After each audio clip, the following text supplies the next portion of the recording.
Inilah nasi lemak pandai kukus kita.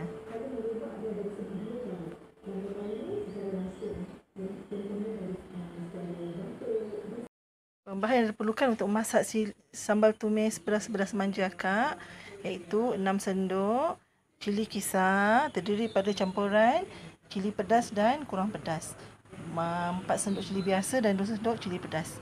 3 sendok bawang merah kisar dan sedikit bawang putih, gula pasir, gula Melaka, garam, sedikit belacan, asam keping dan serbuk perasa.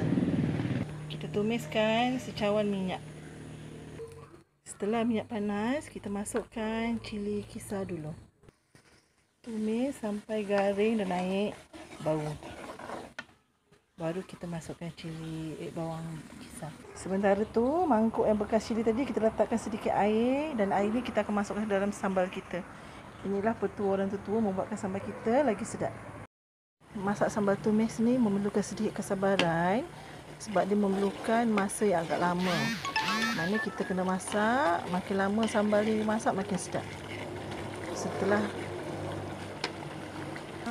Setelah naik bau dan agak berminyak, kita masukkan bawang blender dan bawang putih. Kita biarkan sampai dia garing. Bila dia dah mula mengering, dia dah meletup tu, kita masukkan 1 mangkuk air lebihan lada tadi. Kita biarkan mendidih. Kita memasak ditemani oleh suara-suara ayam di belakang rumah. Akak masak di dapur basah Kak. Kalau dalam rumah, dapur kita semua akan terkena percikan-percikan lada.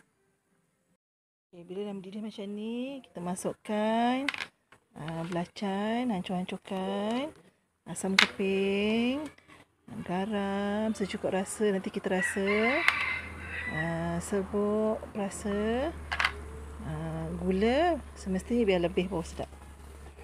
Dan juga gula Melaka. Kita kacau rata, kita kecilkan api, kita biarkan dia sambat kering. Biasanya dia memasak dalam 45 minit ataupun setengah jam. Kalau akak kecilkan api, biar dia makin lama lagi makin sedap. Nanti kita tengok hasilnya, okey? Nampak? Dia dah hampir-hampir nak pakai. Risikonya memasak sambal tumis memang dapur anda akan terpercik-terpercik dengan minyak, dengan lada. Tapi itulah akan dapat menghasilkan hasil yang terbaik. So, masak sambal ni kenalah sabar. Dan akak berani guarantee resipi akak ni tak ada mengandungi minyak yang sampai berkandung-kandung di tepi sambal tu. Tapi rasa tetap sedap dan ladanya tetap masak. Inilah hasil sambal tumis kita yang ladanya garing tapi kita les minyak. Nampak? Warna bermerah gelap, dia pedas dan manis-manis. Mula-mula kita cuci beras bersama halus bersih. Kemudian kita rendam beras yang tadi dengan air pandai. Lebih kurang dalam 10 minit untuk mendapatkan aroma daun pandai. 10 minit, kita toskan air pandan tadi. Kemudian kita masukkan santan. Kita masak di atas api perlahan hingga mendidih. Jumlah santannya yang macam ni kita buat 4 cawan beras. Santannya kita letak 5 cawan. Kita masak sampai mendidih. Letakkan sedikit garam, serai dan juga daun pandan. Kita masak sampai mendidih dan kering. Kita masukkan ke dalam loyang ataupun bekas macam ni. Kita kukus hingga masak. Okey. Kita kukus sehingga masak. Setelah lebih kurang 25 minit dikukus, nasi kita dah masak. Dia kelihatan kehijauan daun pandan. Okey.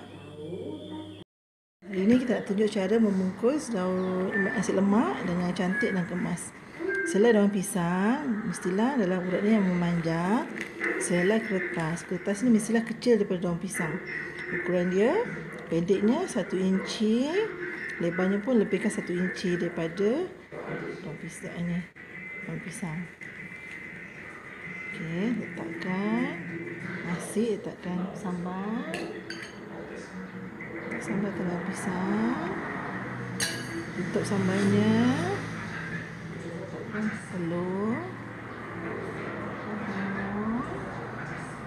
Okey, bila kita bungkusnya, kita letakkan yang ini. Tutup yang ni.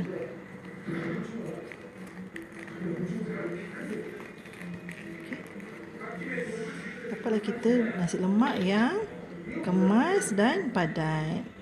Okey.